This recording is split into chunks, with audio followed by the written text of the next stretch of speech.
गुजरे ऐसी हर रात रात हो ख्वाहिशों से बात बात आशाएं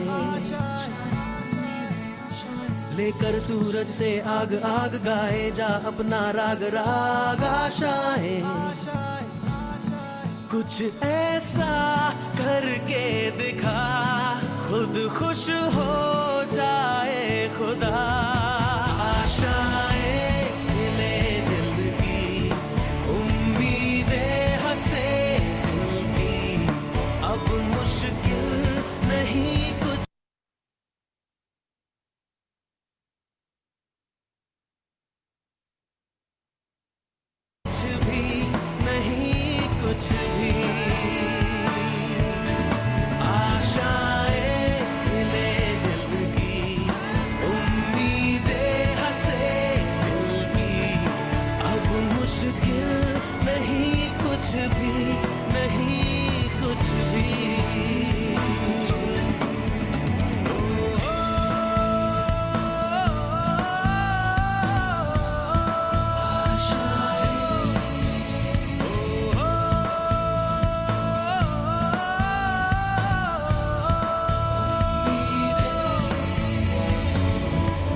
कुछ पाने की हो आस आस कोई अरमा हो जो खास खास आशाएं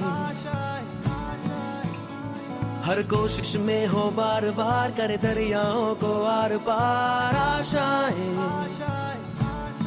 तूफानों को चीर के मंजिलों को छीन ले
अपने संग तुझको वहाँ जन्नत से मुलाकात हो पूरी हो तेरी हर दुआ आशाएं खिले दिल की उम्मीदें हंसे दिल की अब मुश्किल नहीं कुछ भी नहीं कुछ भी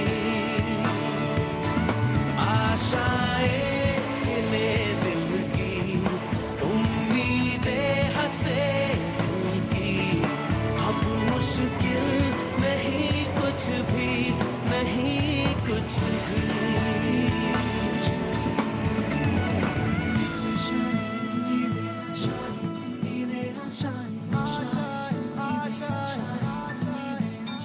गुजरे ऐसी हर रात रात हो ख्वाहिशों से बात बात आशाएं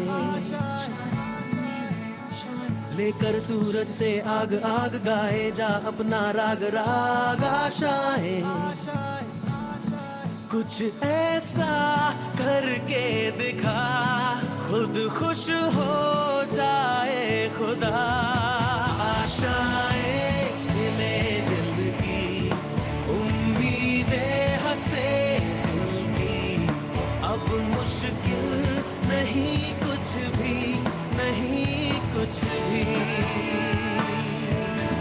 आशाएं हिले दिल की, उम्मीदें हंसे दिल की, अब मुश्किल नहीं कुछ भी, नहीं कुछ भी।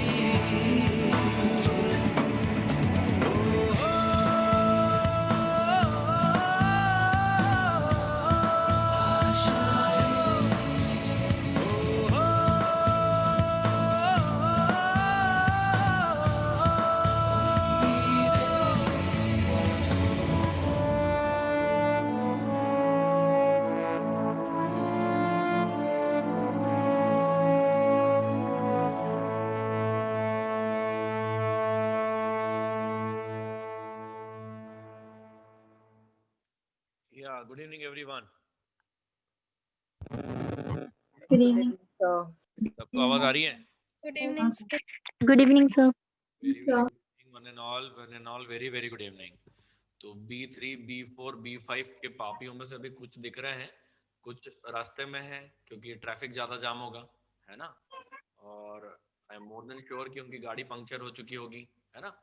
क्योंकि कुछ लोगों को समय का इम्पोर्टेंस समझने में बड़ा समय लग जाता है, लेकिन तकलीफ क्या है, हमेशा बोलता हूँ ना, कि समय हम बिगाड़ते हैं पता नहीं चलता, समय हमें बिगाड़ता है सबको पता चल जाता है, right? I would request everyone out here, it is very important moment. आज आप ये कह लो कि अपनी आज जिस बिटिया से मुलाकात कराने वाला हूँ उससे मुझे मिलने में टाइम नहीं मिल पाता, नहीं समझे? क्योंकि she is always being engage, है ना, आराम से वो अपना पूरा शेड्यूल में इतनी बिजी होती है। तो आज जो टाइम मिला और इतने सालों के बाद, कई बार बोलता था कि इंदौर आ जाना और आकर के फिर बच्चों से मुलाकात करना, बोला हाँ सर आऊंगी आऊंगी आऊंगी, और ये बात करते करते शायद आज 8-9 साल तो बीत गए होंगे, है ना? 10 साल पहले पढ़ाना शुरू किया था जब उसको। अब आज मैं देख रहा हूँ कि पेंडेमिक सिचुएशन के अंदर एक फायदा हो गया, वो इंदौर तो नहीं है लेकिन इंदौर के बच्चों से मुलाकात करने के लिए आ गई। और वो भी जरा खास बात देखो, कल के दिन मतलब मुझे ध्यान आता है कि कितने सालों के बाद वो पहला मौका था जब हमने आराम से 15-20 मिनट बैठ के बात भी करी, क्योंकि सेशन के बारे में कोई टेक्निकलिटी भी होती है तो वो भी बतानी पड़ती है। तो 15-20 मिनट में से 5 मिनट तो उसमें निकल गए, 6 मिनट कह लीजिए मोटा मोटा। 10-15 मिनट मिले तो उसमें 5 मिनट 10 साल याद किए, फिर थोड़ा और आगे बढ़े, फिर उसका प्रेजेंट जिंदगी को याद किया। अब ये मोमेंट कितने खास होते हैं ना, मैं अक्सर कहता हूँ ये केवल 3 लोगों को समझ में आते हैं। किसको? जिसकी कहानी थी, जिसको कहानी बनाने का एक मौका मिल गया, एक बीइंग टीचर, और आज शायद वो तीसरा होगा जिसको इस तरह की कहानी बनाने की खुद की इच्छा होगी, राइट? तो I welcome you all in this session. B3 और B4 के पापियों से तो रोज सुबह मुलाकात हो जाती है 9 से 10, 10 से 11 में, और बाकी के जो प्राणी हैं B5 वाले हैं उनसे भी थोड़ी देर पहले मुलाकात हुई। तो अब ऐसा कोई नहीं है कि जिनसे मैं मुलाकात पहली बार हो रही है, राइट? तो सबको पता है कि कौन कौन सी गालियां पड़ती हैं, कौन कौन सी टेक्निक है, मार्किंग सबको मालूम है, मर्जी सबको मालूम है ना? पास से पेपर का काम करना ही करना है, सुबह 4 बजे उठना ही उठना है। अब ऐसा सब करने से होता क्या है? क्या केवल टाइम पास होता है? नहीं, सब कुछ कुछ और भी होता है। एक बच्चा ट्रांजिशन नहीं बल्कि ट्रांसफॉर्म हो जाता है। अभी ट्रांजिशन का मतलब होता है छोटा सा बदलाव, और जब जीवन में बहुत बड़ा बदलाव आ जाता है तो उसको ट्रांसफॉर्मेशन कहा जाता है। देखिए आप केजी से 8 क्लास तक ना केवल ट्रांजिशन में जाते हैं, 9 क्लास पहला मौका होता है, लोग पूछते हैं आगे क्या लेने वाले हो, लेकिन ये बात करते करते 2 साल बीत जाते हैं।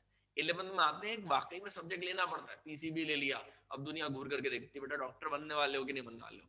उनकी तो शामत ही आ जाती है जिनका पीसीएम भी होता है।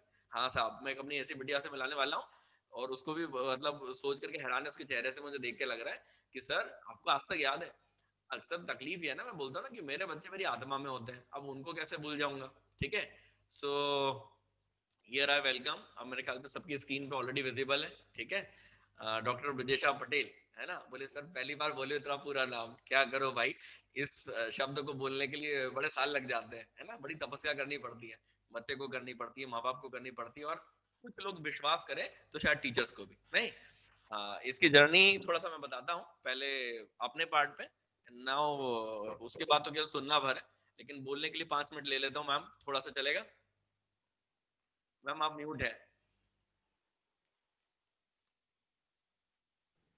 ओके ओके ओके ओके, देखो भैया, हाँ हाँ जी मैम, ऑडिबल है। Okay, so madam, I shall take just a few minutes to give a brief in my terms. बाकी इनका आपका ऑलरेडी जो डिटेलिंग है उन सबको मिल चुका है। बढ़िया, कोरोना किट वाली आपकी फोटो भी इन लोगों ने आइडेंटिफाई कर ली है ना।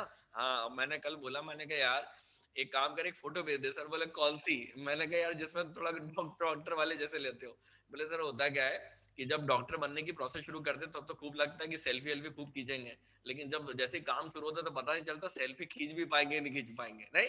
अच्छा, तो जो कोरोना किट आपने देखी, वो मैं आपको बता दूं, जब वो इंसान पहनता है ना, तो उसके साथ में बेचारे के साथ तकलीफ भी होती है, चाहे मेल हो चाहे फीमेल, इंसान तो इंसान ही होता है, ये तो आप समझ सकते हो। तो 7 से 8 घंटे तक वॉशरूम नहीं जा पाते, ये सिचुएशन होती है, क्योंकि गवर्नमेंट की तरफ से मिलती है 1-2 है, नहीं समझे, एक्सटेंडेडली। तो अब ये छोटी छोटी बातें हैं। आज आपको लगता है ना ज्यादा, जैसे आज मैं B5 वाले बच्चों से बात कर रहा था, उनकी बड़ी शामत आ जाती है बेचारों की, क्यों? बोले उनका एक दिन में 7 घंटे के लेक्चर्स होते हैं। अब B3 B4 वाले तो उछल गए, ओए ऐसा होता है। अब क्या करो, वो लेट आए ना, तुम्हारा काम 2 महीने पहले से चल रहा है, इनका 2 महीने बाद से चल रहा है। टीचर ना दे तो गाली खाता है, देता है तो 100% गाली खाता है, नहीं टीचर के साथ तकलीफ रहता हो। अच्छा, एक और तकलीफ भी होती है टीचर के साथ, जैसे मान लो ठीक ना ही पढ़ा रहा हूँ, साला बड़ा बकवास पढ़ाता है यार, और कभी अच्छा पढ़ा, साला सही पढ़ाता है यार, मतलब उसकी जिंदगी में फर्क कुछ नहीं आ रहा है ना, उसने साला ही है साहब, समझ पा रहे हैं? तो जीवन में बड़ी तकलीफ होती है साहब। अब क्या बताएं, बड़ा पुराना दर्द है, 18 साल, नहीं समझे, हमारे अंदर के टीचर को जन्म लेते हुए 18 साल जब बीत गए, तो मुझे लगता है उसको वोट देने का अधिकार है। जैसे हर बच्चे को अच्छा टीचर चाहिए, तो टीचर को भी तो अच्छा बच्चा चाहिए। अच्छे बच्चे कैसे होते हैं साहब? देखिए, वो अनटायरिंग एफर्ट्स वाले होते हैं। जैसे ब्रिजेशा की कहानी याद करता हूँ, और बड़ी इत्मीनान और बड़ी ईमानदारी के साथ बताता हूँ। 2009 की बात है, and it was really the matter of the January, right, I could recall the day. और अगर एग्जैक्टली चला जाऊं तो 23 जनवरी की बात थी। अब 23 जनवरी की बात थी, मैंने नाना का सूरत सेंटर ज्वाइन किया, और अचानक से मुझे पता चला कि नाना का जो सूरत सेंटर है, तो उससे एक्सटेंडेड 2 सेंटर और होते थे, पास में थे, 100 किलोमीटर के डिस्टेंस पे। तो एक था, उसका नाम था काकरापार, एक का नाम था तारापुर। अब आप जैसे नाम सुनोगे, ये सर कहाँ कहाँ से जगह लाए हो, लेकिन आपने अगर केमिस्ट्री अच्छे से पढ़ी हो तो न्यूक्लियर पावर प्लांट्स है, जानते हैं आप, न्यूक्लियर पावर प्लांट्स के बारे में पढ़ा रहा होगा। अब देखिए, बातों बातों में 2 क्वेश्चन और क्लियर हो गए, ये भी पूछा जाता है उसमें। तो अब उसमें एक जगह थी, उसका नाम था तारापुर। तो तारापुर के अंदर मैं बड़ी साफगोई से आज कुछ ऐसी बातें भी बताता हूँ कि जब ब्रजेशा सुनेगी तो हो सकता है पहले तो मुझे 2-4 गालियां सुना देगी कि सर ये बातें भी थी। अब क्या होता है, कुछ बातें उस वक्त नहीं बताई जा सकती ना, जब बच्चे सामने होते तब सब कुछ नहीं बताता, बाद में बताया जाता है। तो अब क्या हुआ कि नारायणा का एक एक्सटेंडेड सेंटर था वहाँ, तो वो क्या होता था, टीचर्स को वहां जाने में बड़ी तकलीफ होती थी। वो अपने इंदौर जैसा सेंटर एरिया नहीं था कि भाई वहां पे बच्चे चले आते हैं, टीचर को भी रहने में अच्छा लगे। वो थोड़ा दूर हुआ करता था, क्योंकि क्या होता है, ये पावर प्लांट जो बनते हैं तो वो यूजुअली एक आउटस्कर्ट एरिया में बनाए जाते हैं, लेकिन उनकी कॉलोनी बहुत अच्छी डेवलप होती है, इंटरनली होती है, क्योंकि हमारे सारे साइंटिस्ट रहते हैं, टॉप इंजीनियर्स रहते हैं। तो अब क्या हुआ कि वहां एक कॉलोनी जो तारापुर की थी, वहीं का न्यूक्लियर पावर प्लांट का एक केंद्रीय विद्यालय हुआ करता था। तो वहां पे हमारी ये ब्रजेशा दीदी पढ़ा करती थी। अब क्या हुआ, नारायणा का वहां पे एक प्रोजेक्ट चलता था, तो टीचर्स को वहां पे रहना पड़ता था। तो बहुत सारे टीचर उस वक्त तो हाँ बोल देते थे, फिर बाद में बोलते थे अरे सर फैमिली बहुत दूर पड़ रही है, जाना बड़ा दिक्कत है, और फला फला करके ऐसे बड़े परेशान करते थे। तो टीचर को फिर बोलते थे अरे सर थोड़ा समय तो निकाल लो। अब मेन सेंटर था सूरत, उस रीजन का, क्यों? क्योंकि सूरत एक अच्छी जगह है, बड़ी जगह है, तो आमतौर पर लोग वहां पे रहना पसंद करेंगे। लेकिन अब कोई भी तारापुर, अब नाम बोल रहा हूँ जैसे तुम घूर करके देखने लग गए, लेकिन सही बताऊं, दैट कॉलोनी वाज सुपर्ब। अब मेरे साथ फायदा हुआ था कि मैं अपने बचपन में एक ऐसी ऑलमोस्ट कॉलोनी में रहा था टाउनशिप के अंदर, क्योंकि मेरी मदर भी सरकारी गवर्नमेंट जॉब में थी। तो मुझे तो अच्छा लगा, तो कोई दिक्कत की बात नहीं। लेकिन टेक्निकली क्या है, मैं एक जगह चला जाऊं तो दूसरी जगह वाला बच्चा क्या करने वाला, वो तो आपकी आत्मा इतने दिन में समझ में आ चुकी है। अब मुझे बोला गया कि सर एक काम करो, एक हफ्ते आप सूरत में पढ़ा लेना और एक हफ्ते आप तारापुर में पढ़ा लेना। मैंने कहा क्यों मजाक करते हो? तो फिर वो बोले कि सर आप कैसे मैनेज करोगे? मैंने कहा वो आप मुझ पर छोड़ दीजिए। तो मैंने कहा एक काम करता हूँ, मैं पहले देख करके दाऊं। तो भैया उन्होंने टिकट विकेट कराई, सूरत से हम पहुंचे ट्रेन से। ट्रेन जाती थी, बड़ा पास के है, 100 किलोमीटर डिस्टेंस है, तो ज्यादा दूर नहीं था। तो मैं आराम से ट्रेन में बैठ करके तारापुर पहुंचा। अब पहले से जो वहाँ पे फैकल्टी स्टाफ अवेलेबल था, तो उनमें से कुछ एक थोड़े पुराने मित्र लोग भी थे। तो उसमें एक सर थे, उनका नाम था प्रदीप वर्मा, ये अच्छे से जानती रही होगी, वो मैथ्स पढ़ाया करते थे, वो भी इंदौर के ही थे। तो I even brought him in the Narayana only. तो फिर अब वो जैसे ही वहां गया, तो अच्छा हुआ यार, उड़द की दाल और रोटी बढ़िया भाभी जी ने बनाई थी, मैंने खूब मस्त जगह से बड़े मजेदार तरीके से खा ली। अब उसके बाद में पता चला कि भाई इन बच्चों को पढ़ाना, मैं कहा भाई बच्चे कौन कौन से हैं? तो इनके क्लास में केवल 7 बच्चे हुआ करते थे। अब आप समझ जाइए कि लीस्ट इंटरेस्ट से कोई टीचर आमतौर पर पढ़ाने जाएगा, बहुत ईमानदारी के साथ बोल रहा हूँ। 7 बच्चे होते यार, अब आपने तुम खुद ही देख तो 50-50 60 पढ़े होते हैं। अब उसमें 7 बच्चे, और उसके लिए भी इतनी दूर से चल करके आना। चलिए भाई, मैं जैसे गया तो वहां एक थी ब्रिजिटा पटेल, दूसरी एक नाम थी, उसका नाम था आयुषी गुप्ता, तीसरे एक को मैं छुटकू बोलता था, वो थी वहां की, क्या नाम से, क्या नाम था बंगाली छोरी का, सुचिस्मिता। सुचिस्मिता, उसका नाम याद करते करते 10 साल हो गए मेरे को, भूल जाता, उसको छोटू नाम रखा था, वही सबसे अच्छा था। क्या होता था, मैं जैसे इनकी पहली क्लास लेने गया, तो बाकी तो ये डिटेल खुद बता देगी, मैं थोड़ा सा ब्रीफ अप कर रहा हूँ ताकि you can get a feel of what exactly we are going to discuss about.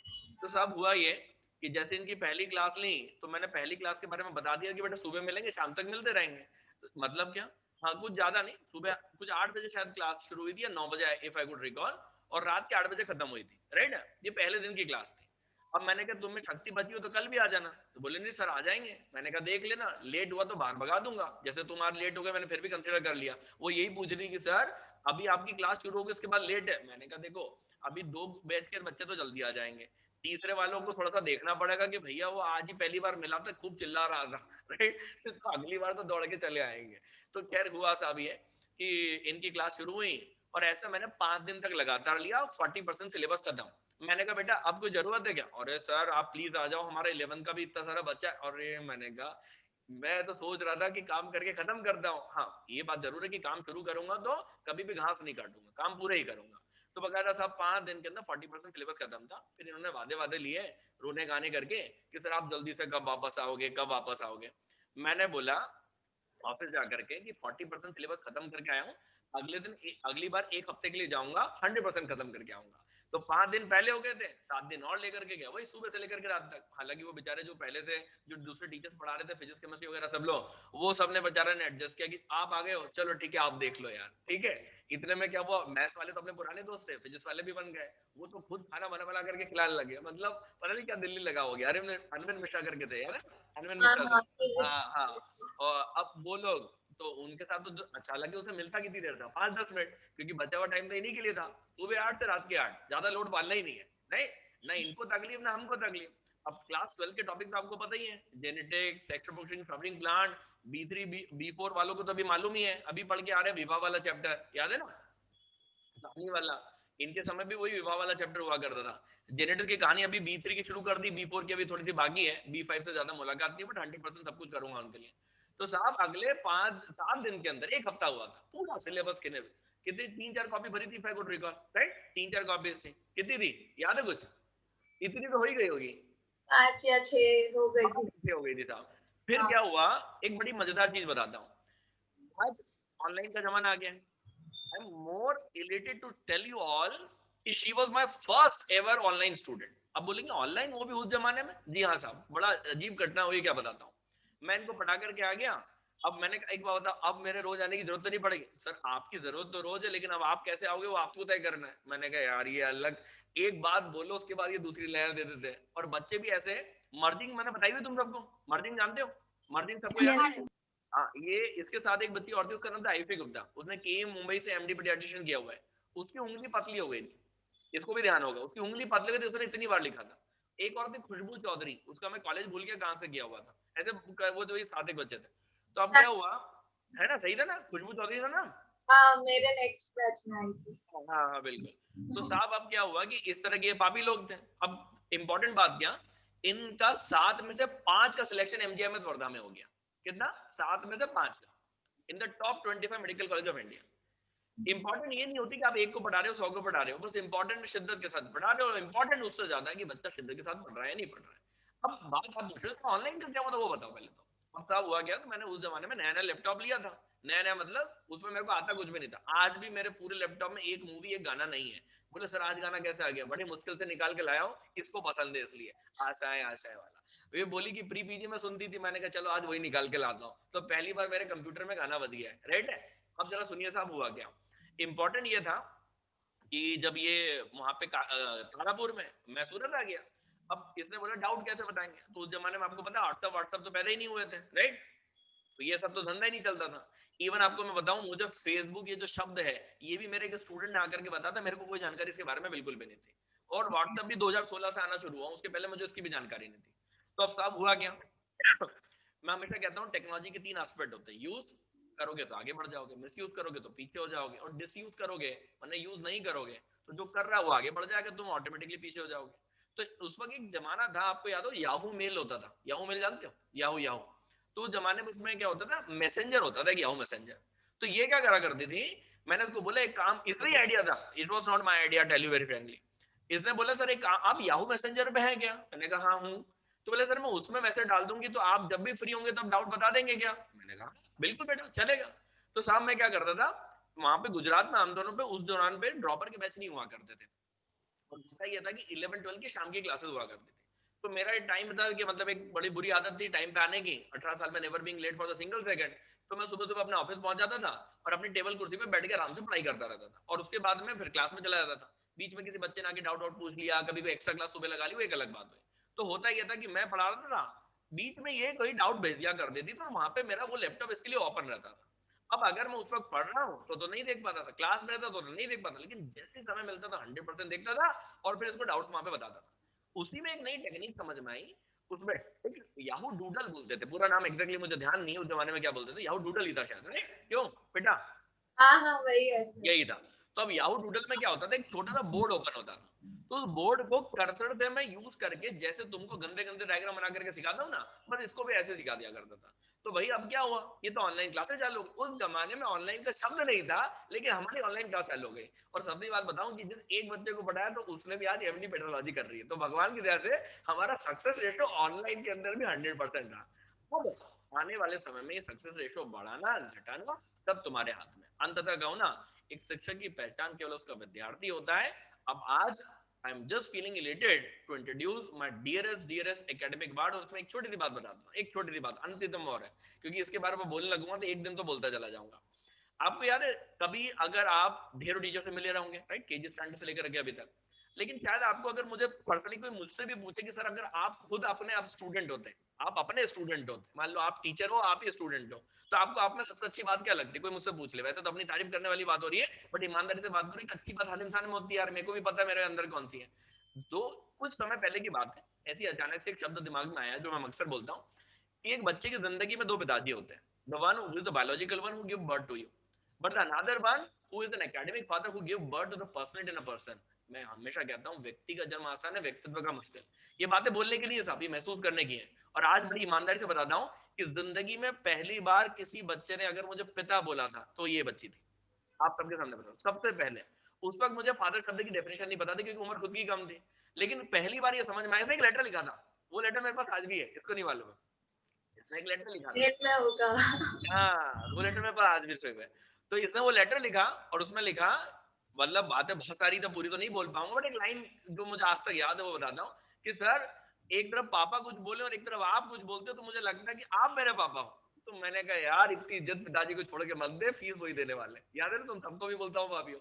लेकिन एक बात बताऊं, मुझे एक बात पता चली, एक बच्चे की जिंदगी में लिटरली दो पिताजी होते हैं, एक बायोलॉजिकल होता है, एक एकेडमिक होता है। दोनों की अपनी रिस्पॉन्सिबिलिटीज है, दोनों के साथ अपनी अलग भावनाएं होती है और दोनों के साथ अपना एक अलग रिश्ता होता है। उसकी रिश्ते की बुनियाद आपकी और हमारी एक साथ करी हुई आपके आने वाले अच्छे भविष्य की मेहनत के लिए होती है, राइट? तो आई गेस काफी कुछ ऐसी बातें बोल चुका हूँ, अब आप फिर समझेंगे। अक्सर कहता हूँ कि जो आता है वही समझ पाता है कि दरअसल नहीं आता तो क्या नहीं समझ पाता। तो आज के सेशन की क्या इंपॉर्टेंस है वो जो लोग अभी यहाँ पर अवेलेबल है वो तो रियलाइज कर ही रहे हैं, और बट जो लोग नहीं है तो आज बस एक छोटा सा मौका, एक बात बताता हूँ, बड़ी मजेदार बात है खास करके B5 वाले बच्चों के लिए। अब याद करिए, थोड़ी देर पहले सेशन लिया मैंने, आपका सेशन रिकॉर्ड नहीं किया, बट ये सेशन रिकॉर्डेड है। इसलिए नहीं कर रहा हूँ कि तुमको दोबारा दिखाने की इच्छा है, इसके ससुराल वालों को भी गिफ्ट कर देंगे, इसके शायद कब कुछ सालों में अगर मतलब कुछ ही जल्दी अगर शादी हो जाए, कभी कार्ड वार्ड भिजवा देगी और बुढ़े को बुला लेगी तो चले जाएंगे साहब, नहीं क्या, right? So give a big round of applause for the Dr. Bijesha Patel who took a greatest amount of time for all of you people, है ना? वो मेरे लिए कम, तुम्हारे लिए टाइम ज्यादा निकाल रही है, उसको पता है सर की जिंदगी में बच्चे ही बच्चे इंपॉर्टेंट है, तो वो मेरे बच्चों के लिए ही टाइम निकाल रही है। तो जरा जोरदार तालियां हो जाए, अच्छे से आवाज आनी चाहिए अनम्यूट करके।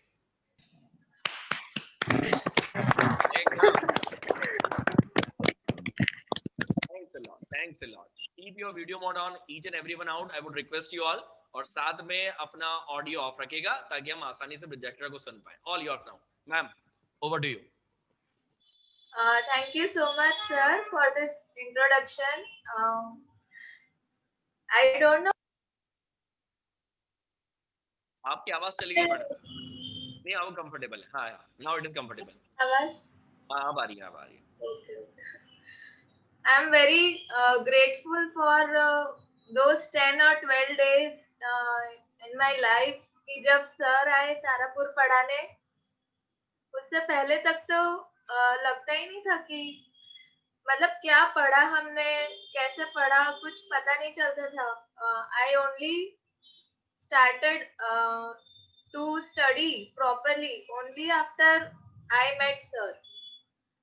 और भले ही सर बायोलॉजी पढ़ाते थे, बट सर जिस तरीके से पढ़ाते थे, it used to help me for physics and chemistry both.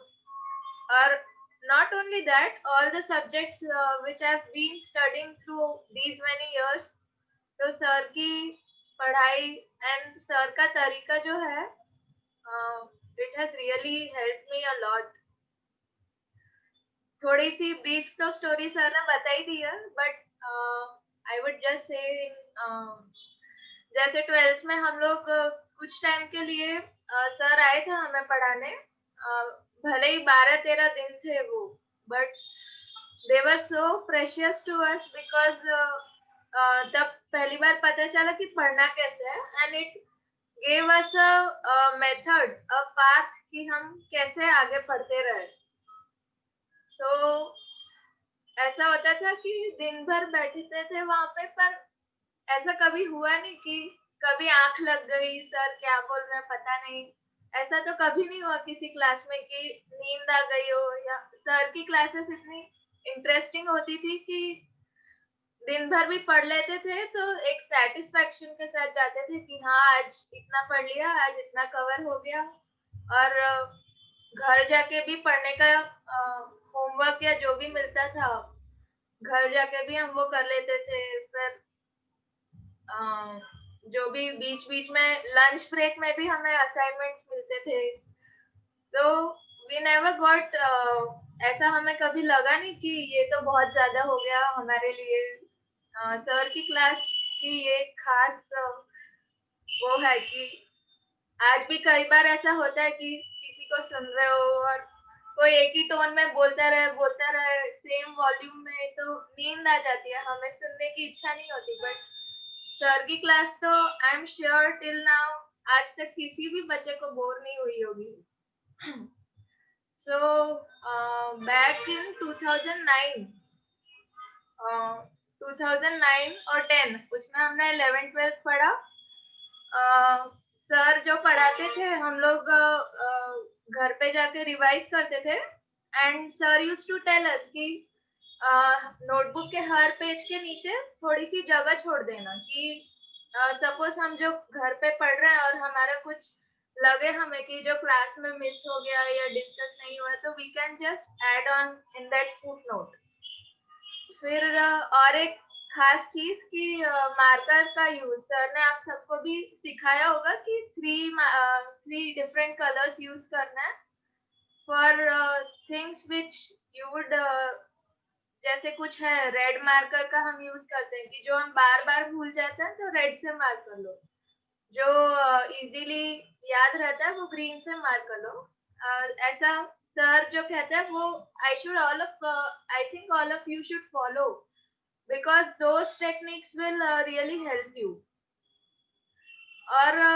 और एक खास बात ये कि whenever teacher is teaching in the class, try to grab the concept. You should know for each and every small topic कि ये चीज ऐसी क्यों है, ये चीज ऐसी क्यों है. whenever you are learning physics and chemistry also, तो तुम्हें कॉन्सेप्ट अगर प्रॉपर बिल्ड हो गया हो, रीजन पता हो कि ये चीज ऐसे क्यों हो रही है, तो you will definitely succeed in whatever you want to do. जैसे अभी तो मेन फोकस तुम्हारा एनसीईआरटी पे होना चाहिए. एनसीईआरटी तुम्हारा बेस बनाएगा. फिर उसके बाद you have to solve books. अभी तुम लोग कर रहे हो, मतलब बाकी नारायणा के मॉड्यूल्स तो होंगे ही, they will help you in practising. जैसे कोई एक टॉपिक के क्वेश्चन होते हैं, 20 या 25 क्वेश्चन होते हैं एक ही टॉपिक पे, तो you have to solve all those modules and जहाँ भी डाउट हो तुम्हें कि कॉन्सेप्ट समझ नहीं आ रहा तो teachers are always there for you. और बस यही है कि मेन कॉन्सेप्ट क्लियर होना चाहिए, तो you will and then you should practice on that concept. कि फिजिक्स में और केमिस्ट्री में, इवन बायोलॉजी में रिपीटेशन इज अ मस्ट। तो रिपीटेशन कभी कभी, मेरे टाइम पे एक बुक हुआ करती थी Trueman, I use to like that book. उसमें भी ऐसा होता था कि स्मॉल टॉपिक दिया होता था, उसके बाद उसी टॉपिक के बहुत सारे क्वेश्चंस होते थे। तो if you don't want to read theory again and again, so instead you can practice those questions। कि क्वेश्चंस के बहाने तुम्हें वही टॉपिक दिमाग में बैठ जाएगा। अभी तो आई डोंट नो कौन सी बुक्स यूज कर रहे होंगे, but that is also an important aspect which helped me to remember things more।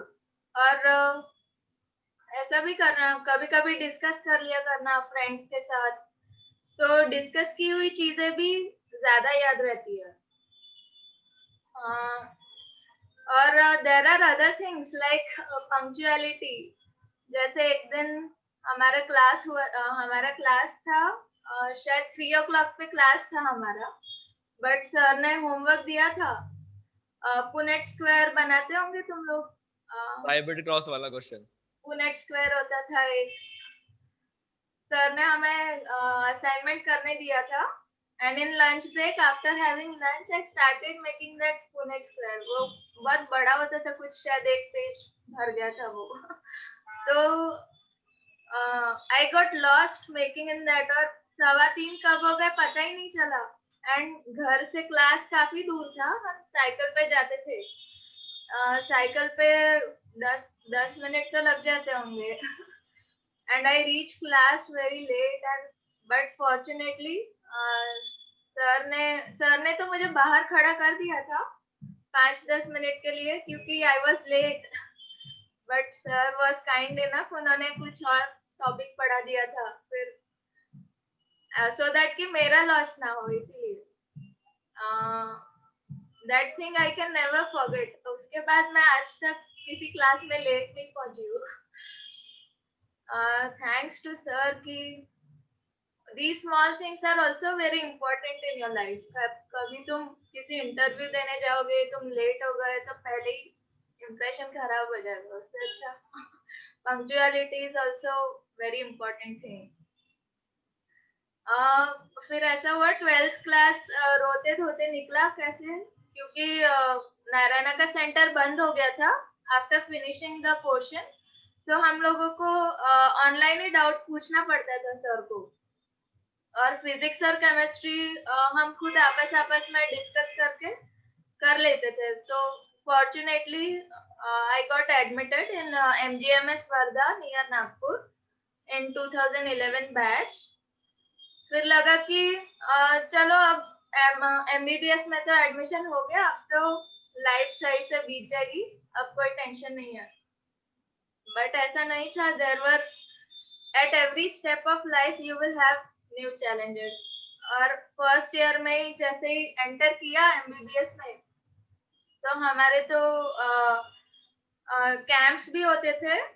Like Sevagram is a rural college, वहाँ पे हम गांधी जी के वैल्यूज पे बहुत सारा फोकस हुआ करता था, तो हमें खादी पहनना पड़ता था। फिर हमारे पास हमें कैंप्स में ले जाया करता था। कैंप्स में भी बहुत सारे लेक्चर्स होते थे।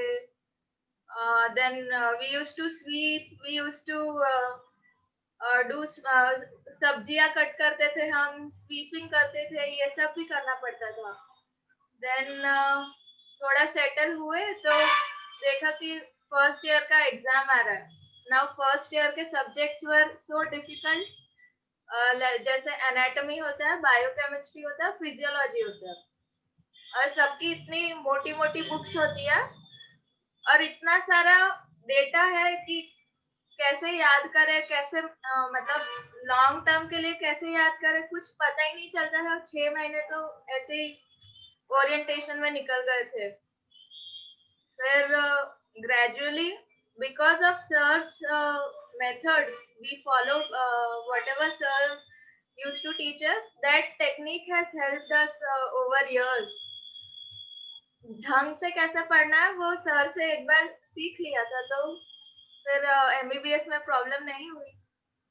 फर्स्ट ईयर भी खत्म हुआ, फिर लगा कि चलो अब शायद सेकेंड ईयर बेटर होगा। सेकेंड ईयर 1.5 साल का होता है सेकेंड ईयर, बट उसमें भी वही 4 मोटी मोटी किताबें, और there are paper 1 and paper 2 exam for each subject. और it is not easy, MBBS is also not easy. जैसे 6 दिन लगातार वीक में हमें एग्जाम देना पड़ता है। हमारे टाइम ऐसा होता था कि 6 दिन लगातार एग्जाम है, और हर दिन हमें इतनी इतनी मोटी बुक पढ़ के जानी है। तो फिर तब कैसे करे कंसाइज? मतलब repetition is the only tool, या सिर्फ वही एक हथियार है जो तुम्हें इन सब चीजों में हेल्प करेगा।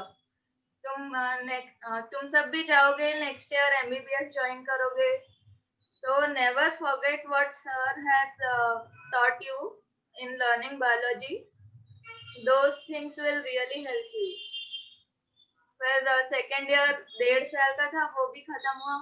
फिर थर्ड ईयर भी मतलब काफी अलग ही हो जाता है। थर्ड ईयर में हमारे क्लिनिक्स भी होता है, पेशेंट्स देखने होते हैं, and we are given patients as cases. तो और उन्हीं पे हमारा वाइवा होता है, हमें पेशेंट से हिस्ट्री पूछनी है, then we have to reach a diagnosis and then present our case, और उसी पे वाइवा होता है। तो once I even got a 0 from one teacher of mine. ऐसा हुआ था कि वार्ड लिविंग कहते हैं उसको। जैसे एक वार्ड में हमारी पोस्टिंग होती है फॉर 10 days, तो उसके एंड में हमारी टेस्ट ली जाती है, केस दिया जाता है। और ऐसा हुआ था कि मुझे मराठी इतनी आती नहीं थी, तो मैं पेशेंट से हिस्ट्री जो ले रही थी, वो पेशेंट तो काफी एजेड थे, जो ऑफ्थेल्मोलॉजिस्ट के पास नहीं आते, जो कैटरैक्ट वगैरह हो जाता है उनको, और वो गांव में रहने वाले लोग होते हैं, तो उनकी मराठी हमें वैसे भी इतनी इजीली समझ में नहीं आती है। So I was just trying to take a help from my colleague कि ये दादाजी क्या बोल रहे हैं, उसी में I was thrown out of the class and I was given a 0। तो इसीलिए there are things which you will learn at every step of life. फिर उसके बाद समझ आया मुझे कि मराठी सीखना बहुत जरूरी है, इसके बिना तो कुछ होने नहीं वाला। Then eventually I learned Marathi also, then I got through, and final year also 2016 में खत्म हुआ MBBS। फिर 1 year internship किया। MBBS खत्म हो गया तो लगा अच्छा चलो डॉक्टर बन गए, अब तो बहुत सही लाइफ जाने वाली है, सब स्ट्रगल वाला पार्ट खत्म हो गया लाइफ। बट ऐसा नहीं था, इंटर्नशिप में और डिफिकल्ट ड्यूटीज है। लाइक हमारे मेडिसिन आईसीयू में ड्यूटी होती थी for 1 month continuously, we had to do 12 hours duty each day. अब तुम सोचो 12 hours ड्यूटी रोज कोई कराएगा, तुम्हें खाना खाने का भी टाइम नहीं मिलेगा। It was very hectic. हम लोग एक एक दिन गिनते थे कि कब ये पोस्टिंग खत्म होगी हमारी। जैसे नाइट ड्यूटी हो तो 9 PM to 9 AM, और डे ड्यूटी हो तो 9 AM to 9 PM। और इतने पेशेंट्स भी होते खराब, जो मतलब सब वेंटिलेटर पे होते हैं, और रात में तो बहुत ही डर लगता है। You have to take care of all of them. CPR भी सिखाना, सीपीआर भी देना पड़ता है। सो इंटर्नशिप हो गया जैसे तैसे। फिर one more challenge was there in front of us कि अब पीजी करना है। तो पीजी करने के लिए फिर से वैसे ही पढ़ो जैसे नीट के लिए पढ़ा था 12th में। फिर 1 साल पीजी के लिए पढ़ा। फिर इन 2018 I got admission in Vadodara medical college in pathology. I had got admission in AIIMS also, but उस समय भी मुझे सर ने मुझे I had talked to sir also कि एम्स में लूँ या नहीं pathology, but I was more happy to take it near my home, so I chose staying near my home. इसलिए मैंने वडोदरा में पैथोलॉजी ले लिया फिर, और 2018 से अभी चल रहा है. I am in third year and I will have exams इन 2000. हाँ, next year I will have exam in April. So 10 years ऐसे ही बीत गए, but there are things which we have जो हमारे रूट्स में थे, जैसे सर की गाइडेंस इज ऑलवेज देयर. जैसे कभी and till now he is like my father in every aspect. Like कभी फाइनेंसेस में कुछ नहीं समझ आया तो सर है, कभी पर्सनल लाइफ में कुछ सर से मोटिवेशन चाहिए तो sir is there. I am always happy कि I have someone who can always show me a path कि क्या करना है मुझे. So I'm really grateful कि sir is always there like my father.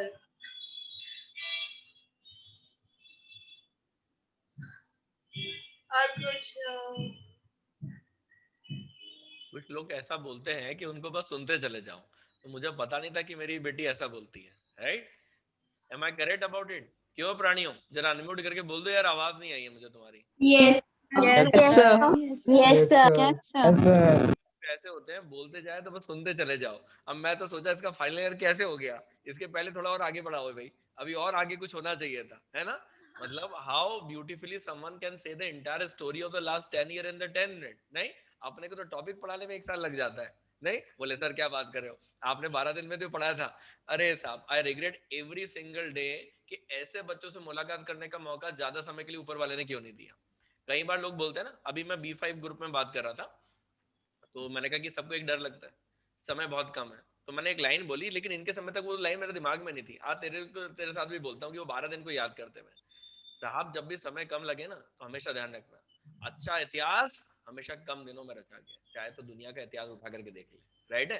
तो आज मेरी इस बच्ची ने 10-15 मिनट के अंदर जो बातें बोली है, तो साहब वो इतिहास रच दिया है. और अच्छी बात क्या है, भगवान की तरफ से ये सेशन हम सबके लिए रिकॉर्डेड सेशन के अंदर है. उम्मीद करता हूँ कि जब लास्टली वो रिकॉर्ड होकर के कन्वर्ट हो जाए तो फाइल सलामत रहना चाहिए, क्योंकि I am not that tech savvy. और आपने अगर ध्यान दिया हो तो आज 25 दिसंबर था, सबकी छुट्टी थी, मेरी इस प्यारी बच्ची की भी छुट्टी थी. राइट? तो इसने, मैं काफी समय से बोल के रखा हुआ था कि मैंने कहा इसी दिन समय होना तो बता देना.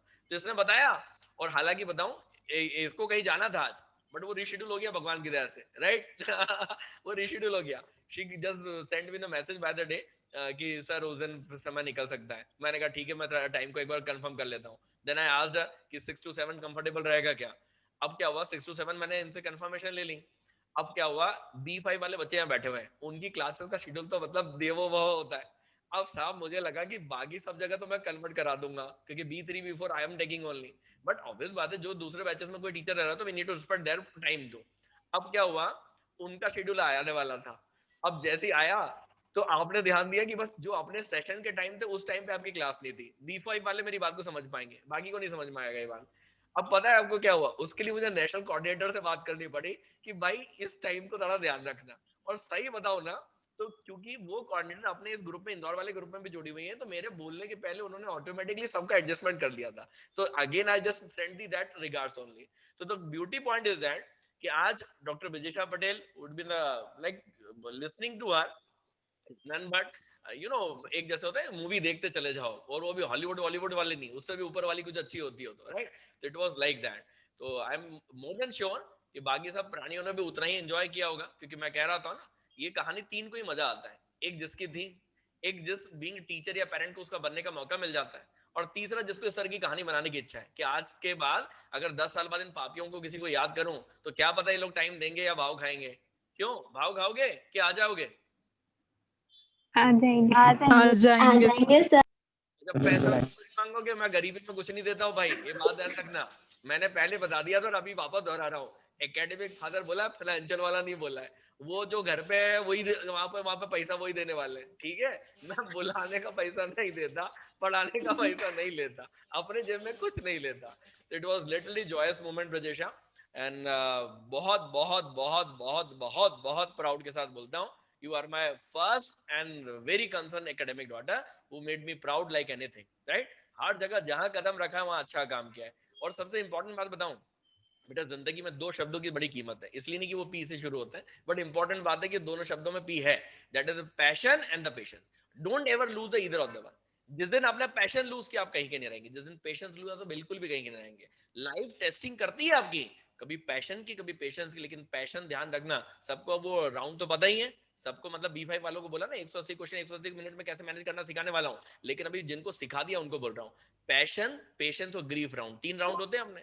तो पैशन तो काफी लोग दिखा लेते हैं लेकिन काफी कम समय के लिए, आपको पैशन को भी लॉन्ग लास्टिंग करना पड़ेगा, पेशेंस तो करना ही पड़ेगा। जिसके पास पेशेंस नहीं जिंदगी में उसको कुछ नहीं मिल पाता बेटा। आज आप सोचो क्या मूवमेंट होगा कि आज अगर मान लीजिए तो ये सिचुएशन हो गई कि आज हमारे पास सेशन रिकॉर्ड हो रहा है, अब सपोज करिए इसको हम महीनों बाद देखेंगे, आप में से कुछ लोग देखेंगे नहीं देखेंगे वो मुझे नहीं मालूम है, बट हाँ that is more than sure कि Brajesha is going to watch it. मैं इसको 100% देखूंगा। मैं अपने बच्चों के सारे कोई ऐसे मोमेंट्स आते ना, कहाँ से समय निकालता हूँ छोड़ दीजिए, 90% टाइम तो यही होता है कि जब मैं खाना खा रहा होता हूँ तो मैं टीवी नहीं देखता, मैं ऐसी कुछ मूवमेंट देख लेता हूँ। बच्चों के कुछ ऑडियोज होते हैं आज के जमाने में वो सेव हो जाते हैं। हाँ लेकिन एक बात बताऊं, इस बच्ची के उस 12 दिनों का हमारे पास हमारी मेमोरीज के अलावा कोई रिकॉर्ड नहीं है, समझे बात को।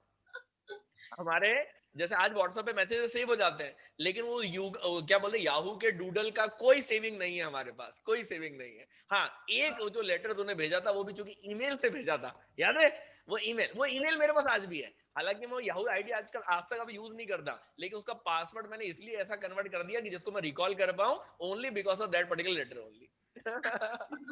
So this is all the movement by that time.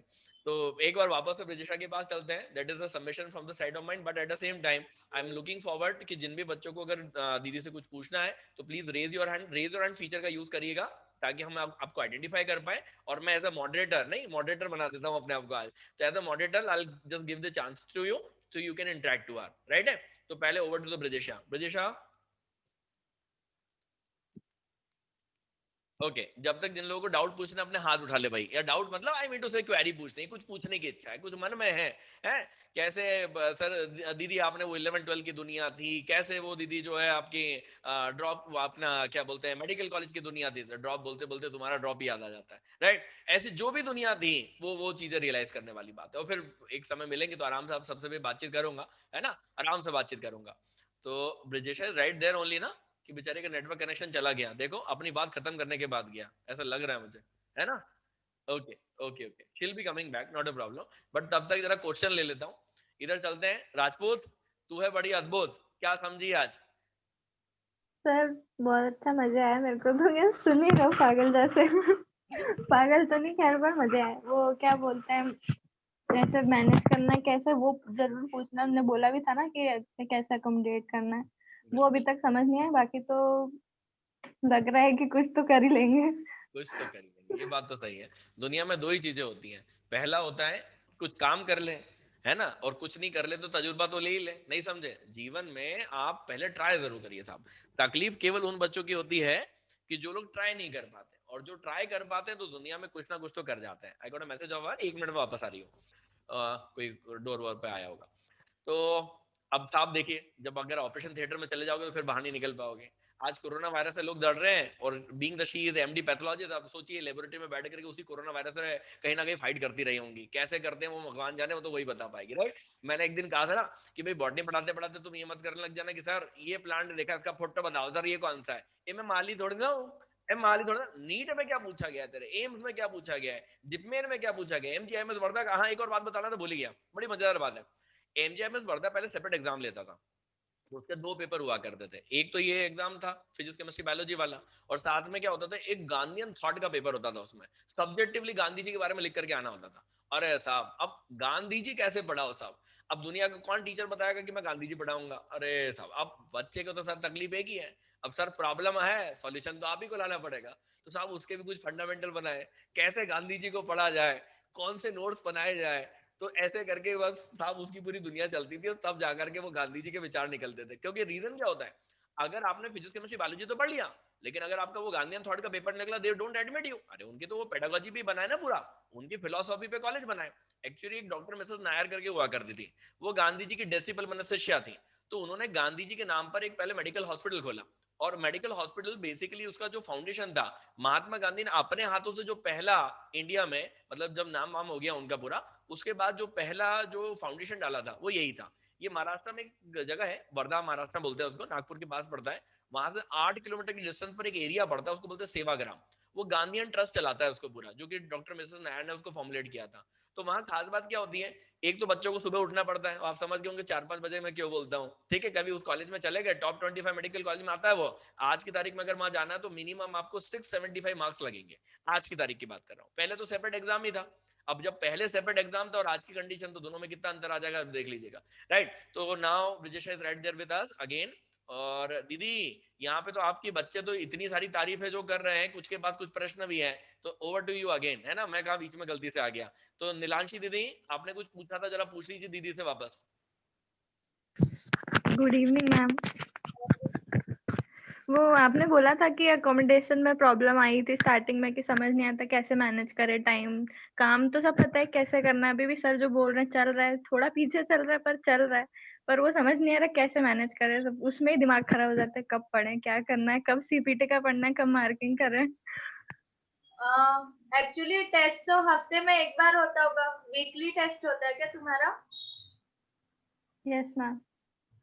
तो फर्स्ट ऑफ ऑल तो ये है कि every day what you learn in class you have to make sure कि तुम्हें अच्छे से समझ आया है वो। और जैसे आवाज चली गई बेटा। Audible Audible now Audible. Like you have all 3 subjects in one day classes कैसे होती है, मतलब या फिर एक दिन बायोलॉजी एक दिन फिजिक्स ऐसे होता है? नहीं, चारों सब्जेक्ट एक ही दिन चारों होते हैं। सब्जेक्ट रोज होते हैं। अभी क्या है, इन दिस पैंडेमिक सिचुएशन दो प्रॉब्लम है। पहला तो ये, मतलब बच्चों को आइडेंटिफाई कराते हुए बता रहा हूँ कि देखो आपका जमाना आज से 10 साल पुराना था, इनका जमाना आप वाला है। तो अब इनके चक्कर क्या हो रहा है कि एक तो 4 महीने बाद एग्जाम है, दूसरा फिर ये ड्रॉपर बैच में है। आपके जमाने में क्या होता था, जब आप 11-12 में होते तो अल्टरनेट डेज क्लासेस लगा देते हैं, 4 डेज का क्लास लगा देते हैं, 5 डेज का क्लासेस लगा देते हैं, एक दिन टेस्ट होता है। इनके पास क्या 11-12 सब अभी पढ़ना है, डिटेल में पढ़ना है, एग्जैक्ट सिलेबस में पढ़ना है। जैसे उस वक्त मान लीजिए, आपको याद होगा एक बात बोलता था मैं, एनसीईआरटी पढ़ो, जो पढ़ा रहा हूँ उसको पढ़ो, नाना का मॉड्यूल पढ़ो और एक किताब अच्छी पूरी लगाओ, अक्सर बोलता था ऐसा। और फिर आपने वही किताब खरीदी। इनका जमाना बदल गया साहब, जमाना बदल गया, अब नहीं बोलता ऐसा। अब क्या बोलता हूँ, एनसीईआरटी पढ़ो, पैकेज पढ़ो, और साथ में जो क्लास में पढ़ा रहा हूँ बस वो पढ़ो। दूसरा दुनिया की कोई किताब नहीं उठानी है। पैकेज अब बहुत एग्जॉस्टिव बन गया है, वो दुनिया की सारी किताबों से निकाल करके बना दिया गया। अब किसी किताब की जरूरत ही नहीं है, क्योंकि एनसीईआरटी से ही सारे प्रश्न पूछाएंगे। पैकेज भी एनसीईआरटी से डिराइव हुआ है, हम भी उसी की इन बिटवीन द लाइंस पढ़ा रहे हैं, जो वहां गलत है उसको भी करेक्ट करके पढ़ा रहे हैं। ये इंपॉर्टेंट पॉइंट है। एनसीईआरटी, मैं यही रिकॉर्डेड सेशन में बात बोल रहा हूँ, ये हिंदुस्तान की इस जैविक किताब जो है ना, बहुत बड़ी वाली एनसीईआरटी मैया, इसमें बहुत गलतियां हैं, बहुत गलतियां हैं। रोज दिखाता हूँ, समझाता हूँ, देख इस पेज पे ये, इस पेज पे ये। असली खेल तो वही है। अच्छा, B5 वाले जितने बच्चे यहाँ पे बैठे हैं उनको एक खास बात बता दो, अभी कुछ ही दिनों के बाद तुमको मैं बकायदा, देखो अभी ऑफलाइन चालू हो जाएगा तो हम एक ही क्लास में रहेंगे। अगर मान लीजिए किसी कारण से अभी ऑनलाइन चलता रहा, टाइमिंग का कुछ पूछ नहीं रहा, बट इसका मतलब नहीं मैं तुम्हारे टाइम नहीं निकालूंगा, 100% निकालूंगा। और तुमको एनसीईआरटी की गलतियां और जो मार्किंग टेक्निक तुमने करी है ना, अगर वो मार्किंग टेक्निक करोगे तो जिस चैप्टर के जैसे तुमने शेड्यूल के हिसाब से करा और तुमसे कोई मार्किंग छूट गई तो वो भी मैं प्रोवाइड करूंगा। तो आज के समय में इंपॉर्टेंट ये है कि अपने टाइम को मैनेज करने के लिए, भाई क्लास का टाइम है, क्लास के पहले का टाइम और क्लास के बाद का टाइम है। तो क्लास के पहले का टाइम में आपको मंडे से लेकर के संडे तक का शेड्यूल बना चुका हूँ। अब उसको आप एग्जीक्यूट करने में तकलीफ कहाँ करते हैं, जब आप उठने में तकलीफ करते हैं। उठने में भी दो तरह के बच्चे होते हैं। क्या होता है, कुछ तो सुबह सुबह मैसेज भेज देते हैं, गुड मॉर्निंग सर, आजकल एक नया प्रोविजन निकाला इन लोगों के लिए, वो तेरे मैसेज वाले आइडिया से आइडिया है ऑलमोस्ट कह सकती है। तो ये सुबह मैसेज भेज देते हैं। अब मैसेज भेजने के बाद आपके पास कोई गारंटी थोड़ी ना कि ये उठ ही गए, मैसेज भेजा सो गए। एक बच्चे ने किया एक बार ऐसा, प्रियांशु करके नाम था, वो पापी क्या करे, सुबह सुबह उठता था, 4 बजे मैसेज किया, फिर पता चला रिजल्ट उसका हर बार गलत आता। एक दिन मैंने पीटीएम रखी, मैंने पूछ लिया मम्मी से उसकी, मैंने कहा ये उठता, अरे सर कभी नहीं उठता है, तो उठता मैसेज करता सो जाता है। मैंने कहा अच्छा। मैंने उसके छोटे भाई को बुलाया, निखिल करके नाम था उसका। मैंने कहा भैया क्या करता है ये, बोले सर बड़ा भैया ऐसे ही काम करता है। मैंने कहा काम करना बेटा, अगली बार करे ना उसका वीडियो बना के भेज लेना। अब तुम तो जानते हो हिंदुस्तानी लड़का, मिडिल क्लास फैमिली का, और सोते वक्त कैसी वेशभूषा में रहा होगा बताने की जरूरत नहीं, आप आत्मा से समझ गए होंगे, है ना। बच्चियां भी है तो अपने भैया दीदी को जानता, भैया लोगों को तो जानती है अच्छे से। वो बकायदा वो छोटा 6वीं क्लास का बच्चा था, उसका छोटा भाई, क्या दिमाग लगा, वीडियो बनाया, घड़ी दिखवाई, वॉल वॉच बकायदा भैया को दिखाया, और ऐसा 1.5 मिनट का वीडियो बना करके भेज दिया। मैंने साल भर उसको यही बोला, बोल फेसबुक पे डालू क्या? नहीं, 50 रुपया लगाऊंगा, सब बच्चों को बदल जाएगा पूरे शहर के अंदर, हिंदुस्तान के अंदर। उसके बाद वो सीधा हो गया। तो आप बोलो, देखो मैंने एक बात समझ ली है, टेक्नोलॉजी बढ़ी, मैं भी बदल गया, एकदम ईमानदारी से बदल गया। मैं अब इस चीज में बिल्कुल बिलीव नहीं करता कि बच्चे दिखते नहीं तो फलाना होता है। आज भी देख लीजिए सेशन में से आप, मैंने सुबह भी बताया था कि एक बार सेशन शुरू होगा, वीडियो तो अच्छी अच्छी आत्माओं के भी आ जाएंगे, वरना ये जो भूत है ना, देखो जो दिखता नहीं उसको अपन क्या बोलते हैं, भूत है।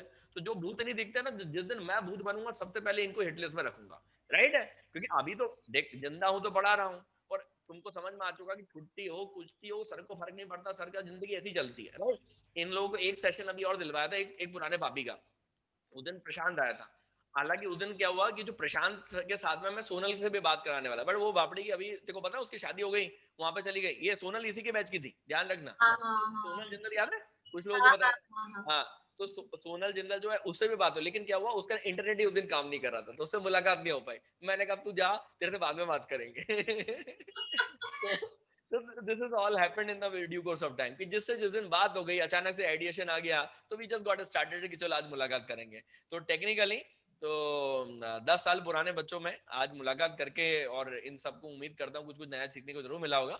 We take the some more question. अरे पटनायक है, पटनायक के क्वेश्चन ले लो, नहीं तो मुझसे फिर पूछेगी, तेरा नंबर मांग लेगी। बोल Patnaik. Good evening, ma'am. Good evening. Ma'am, मेरा question apart from academic, like 10 years, it's been a long time. So when was the time you reached your financial independence? 2011 में MBBS शुरू हुआ था, बट 2016 के बाद जब इंटर्नशिप कर रहे थे ना, तब पैसा हाथ में आया थोड़ा, but it was minimal, it was only 5500 अभी। और वो भी हम पूरे वार्ड का सैंपल लेते हैं, ECG लेते हैं, पेपर वर्क करता है, इतना सब कुछ करके हमें उस जमाने में उतना ही मिलता था। पर आजकल इंटर्न्स को मिलता है 20,000 तक मिल जाता है।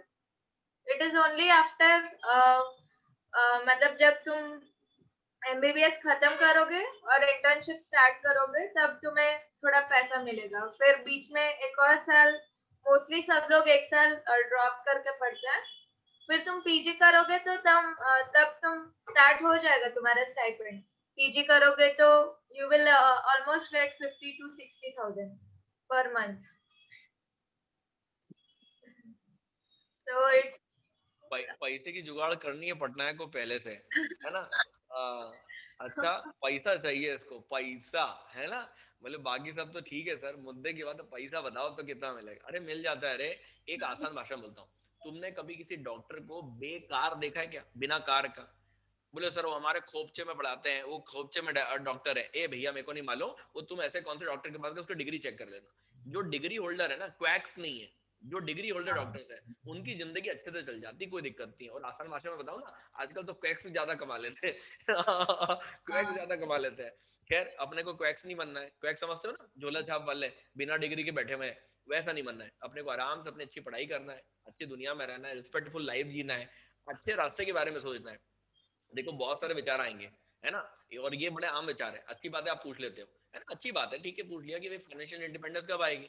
लेकिन एक बात बताऊं, आज आपकी जिंदगी बड़ी स्पॉन्सर्ड चल रही है, समझ रहे ना? कौन स्पॉन्सर करता है? माँ बाप। तो अभी उनके स्पॉन्सरशिप का भी बेनिफिट उठाइए, क्योंकि एक जमाना आएगा, you should be able state to, कि आप उनको भी स्पॉन्सर कर पाओगे। बुढ़ापे में चाहिए होता है, रे थोड़ी मदद चाहिए होती है, बेटा हो चाहे बेटी हो। अब जैसे मान लो तुम बोलोगे सर बेटी कहाँ से देगी, क्यों नहीं देगी भाई, मेरी तो एक ही औलाद है। कभी मान लो बुढ़ापे में मेरा अकाउंट कोई डाका डाल गया, तो रोटी भी नहीं खिलाओगे? खिलाओ, नहीं खिलाओ, कोई नहीं खिला, तुम कोई नहीं आएगा पानी पिलाने, छोड़ दो भाई, मजाक सर करते हो। आएंगे। आ जाओगे, कौन आ जाएगा सर पानी अकाउंट पिलाने? नंबर दे दो। हाँ सर, आप तो इंदौर में ही रहते हो सर, राजपूत, और मैं तो यही रहते, हम तो आएंगे बिल्कुल। अले अले बेले लाजा बेटे, शादी हो जाएगी और तुम काम हम भी आएंगे। भगवान जानता है उसके बाद। सर हम भी आएंगे। ससुराल वालों से पूछोगे पहले कि वो बुढ़े को 5 रुपए दे के आ जाए। तुम्हारा ससुराल वाले तुम्हारी कुटाई कर देंगे, कौन सर, कायका सर, कैसा सर, भगा हमसे उसके एकदम। चलो किडिंग अपार्ट, और किसी के क्वेश्चन भैया? और किसी का क्वेश्चन? सर एक होता है क्वेश्चन, और एक होता है आंसर, और कुछ लोग ऐसा बोलते हैं कि उसके अंदर हमारे क्वेश्चन के सारे आंसर मिल जाते हैं। कितने लोग अग्री हैं? मैं तो खुद ही सोच रहा था कि यार कहीं मैं थोड़ा बोलना वाला सीख लो इससे, यार कितना अच्छा बोलती है हैं? क्यों भाई, कितने लोग रेडी है? हाँ चीजें मुझे ऐड करनी है हाँ जो मैंने ओवर इयर्स सीखी है। मतलब फर्स्ट थिंग इज दिस कि तुम्हारी लाइफ कभी भी पिछले वाली लाइफ से इजियर नहीं होने वाली है। It is going to be more and more tougher as you as.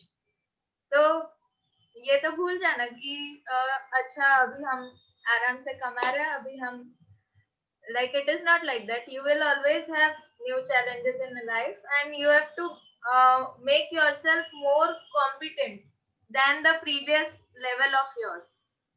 जैसे हम लोग अभी पीजी कर रहे थे, तो फर्स्ट मुझे लगा पैथोलॉजी में क्या होगा, 9 to 5 जॉब होगा, उसके बाद का टाइम पढ़ने में जाएगा, कंफर्टेबल होगा। बट ऐसा तो बिल्कुल नहीं था मेरा फर्स्ट ईयर पीजी का। Like I had night duties for alternate day, और दिन में तो काम करना ही है, सुबह 9 से 6 तो काम करना ही है, ऊपर से नाइट ड्यूटी भी करनी है। And not only in my department but in दूसरा भी होता है, ब्लड बैंक होता है हमारा, हमें वहां भी देखना पड़ता है। उसके अलावा सैटरडे संडे कुछ ना कुछ सीनियर्स काम देते हैं, वो करते रहो। कभी मुझे लगा कि मैं घर के पास रह लेती हूँ, क्योंकि बहुत साल घर से दूर रही थी, तो आई वॉज होम सिक, तो मैंने सोचा घर के पास लेती हूँ। But believe me in first year इतने पास रह के भी मैं हार्डली 3 या 4 दिन मैंने लीव लिया होगा। वो भी एक लीव लेने के लिए इतने सारे सीनियर्स प्रोफेसर सबको पूछना पड़ता है कि मैं लीव ले लूं कि काम सफर ना हो। तो only if everyone says yes then you can go. ऐसा। फिर सेकेंड ईयर अच्छा था, फिर थर्ड ईयर में अब कोविड आ गया। तो कोविड आ गया तो हमें लगा कि हमारा तो डिपार्टमेंट तो डायग्नोस्टिक है, हमें कोविड ड्यूटीज नहीं करनी पड़ेगी। बट ऐसा नहीं था। ओवर टाइम जैसे पेशेंट लोड बढ़ने लग गया, तो नाउ अभी मेरी कोविड ड्यूटी लगती है, वो भी मेरे हॉस्पिटल में नहीं, दूसरे हॉस्पिटल में लगती है। तो वहाँ पे पीपी पहन के रहना पड़ता है, और मिनिमम 8 आवर्स ड्यूटी होती है, और नाइट ड्यूटी हो तो 12 आवर्स ड्यूटी होती है। और उसमें भी 40 पेशेंट्स का वार्ड है। अब हमारा pathology is a paraclinical branch. I have 6 or 7 procedures to do on patient, मुझे तो इतना ही आएगा। बट अभी कोविड वार्ड भी हमें दे देते हैं, तो पेशेंट भी हमें देखना पड़ता है।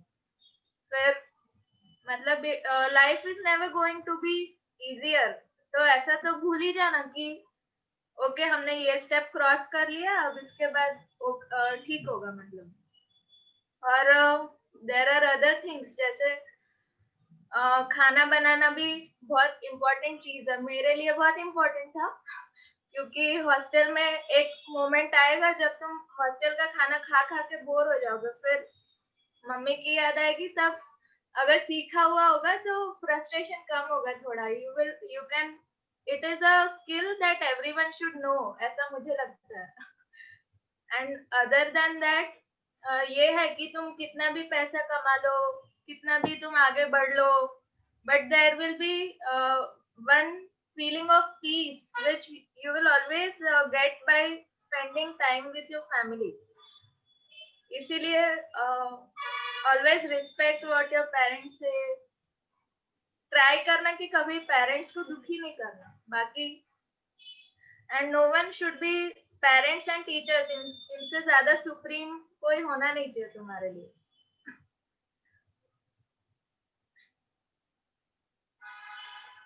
हो गया हो गया सर, ये तो रुला के मान रही है नहीं? हाँ, मेरे ख्याल से that session would have been given you ना। एक तो प्रेजेंटली आपको क्या करना है, आपका फ्यूचर क्या होने वाला है, और फ्यूचर में क्या क्या गलतियां नहीं करना है, कि तूने रियलाइज किया। मतलब in a brief summary what she would have gone with. तो ये होता गागर में सागर, गागर में सागर होता है, वैसा एग्जैक्टली हमने अनुभव किया कि आराम से बस 15-20 मिनट 25 मिनट सुन करके हमें ये पता चला कि आज हमें प्रेजेंट में क्या करना है क्या नहीं करना है, डूज भी पता चले डोंट्स भी पता चले। और सबसे खास बात केवल आज के नहीं, अपनी पूरी लाइफ के। मतलब देख, शादी इसकी होने वाली, उसके पहले पहले तक ऐसे सब बता दिया, राइट। अब जब शादी हो जाएगी तो उसके बाद फिर एक बार बुला लेंगे और फिर पता कर लेंगे कि ससुराल में जाकर के क्या नहीं करना है, इज इट, क्योंकि तो some people are mature enough to understand, right, हाँ, कि क्या करना है और क्या नहीं करना है। तो it is the greatest moment. चलिए, give a big round of applause so we can just end with the session and can thank you to the Vijesha, right. जोरदार तालियां और थैंक यू बोलते हैं एक साथ, अनम्यूट करके भाई, आवाज आनी चाहिए एकदम विश्राम वाली। Thank you, sir. Thank you, ma'am. Thank you, ma'am. Thank you, ma'am. Thank you to all of you कि Thank you, आपने ma'am. सुना। It was Thank pleasure you, ma'am. talking to all of you. चलो, बहुत ही बढ़िया, thanks a lot बेटा, thanks a lot. अब एक खास बात है रखना, सब अगर कुछ सीखे है ना ये आत्मा से अपनी, तो अपना तो तरीका याद है ना, अपने ग्रुप में डालना। अरे पर्सनल मत करना, नहीं तो पर्सनल देखते देखते बहुत टाइम निकल जाता है। ग्रुप में डालना, सब देखेंगे ना, अच्छी बात। और फिर क्या होगा, आपके वो सारे मैसेजेस मैं आज ब्रिजेशा मैडम को भेज दूंगा, ठीक है, ताकि उनको भी पता चलेगा। क्योंकि देख, देने वाला तो दे गया, लेने वाले की औकात होती है कि वो कुछ लेकर के गया है कि नहीं लेकर के आया। वो तो लिख करके बताओगे तो ही समझ में आएगा। मैं हमेशा अश्योर करता हूँ उस बात को कि दिया है तो तूने लिया क्या, इसको पता कर लो, क्योंकि इंपॉर्टेंट देना नहीं था, इंपॉर्टेंट है देने के बाद लेना। Brijesha ma'am, will you wait for? Yes, sir. Okay okay, thanks a Sure, lot, sure. Thanks a lot, thanks a lot to everyone. Thank you, sir, कि आपने मौका दिया बात करने का। अरे अरे, it is a pleasure moment for me. जैसे हमेशा कहता हूँ ना, एक टीचर की पहचान उसके विद्यार्थियों से होती है, तो that is what the Narayan is. Narayan is क्षमेव जयते। यहाँ पे केवल बच्चों के एडमिशन के बाद में वो क्लास में नहीं आते, वो जीवन में आते हैं। हम आपके और आप हमारे, ठीक है, और ये जीवन भर का रिश्ता है, राइट। देखो, once a mother always a mother, once a father always a father, and once a teacher always a teacher. Thanks a lot everyone, best blessing to everyone and specially for the Brijesha. Good luck to all of you. I hope कि आप सबको जो चाहिए आपको वो मिले life में। Thank you, ma'am. Thank you, ma'am. Thank you, ma'am. Thank you, sir, and thank you, ma'am. Thanks a lot, thanks a lot. एक छोटा सा, बस जाते जाते हम एक छोटा सा काम कर रहे हैं। वो क्या काम है, देखिए मैं बताता हूँ। ये is Screenshot. Only for Videsha, not for anyone else. लेकिन किसी को फायदा मिल जाए तो चल जाएगा भाई, है ना। हाँ, क्या है सर? बताता हूँ बताता हूँ बताता हूँ बताता हूँ। क्या है सर? बताता हूँ बताता हूँ बताता हूँ। क्या है सर? अरे बता दो सर, अरे बता दो सर।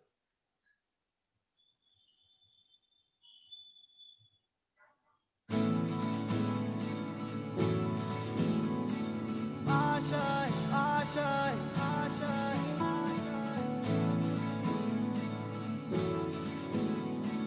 आशाएं आशाएं आशाएं, कुछ पाने की हो आस आस, कोई अरमा हो जो खास खास। आशाएं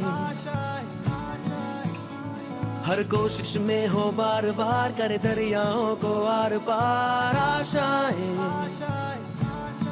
तूफानों को चीर के मंजिलों को छीन ले। आशाएं खिले दिल की, उम्मीदें हंसे दिल की। अब मुश्किल नहीं कुछ भी, नहीं कुछ भी। Thanks a lot everyone, right. छोटा सा जो था, अंततः वापस जो भी तेरे सर ने बनाया नहीं है, अब वो तो क्या करो, गाना जिसने बनाया उसका मैंने चुरा लिया, बट स्टिल आई गेस मेरे बच्चे को पसंद आया होगा। Okay, Sure, sure. Thank you so much. Bye Thank you so much. Thank you, sir. Bye everyone.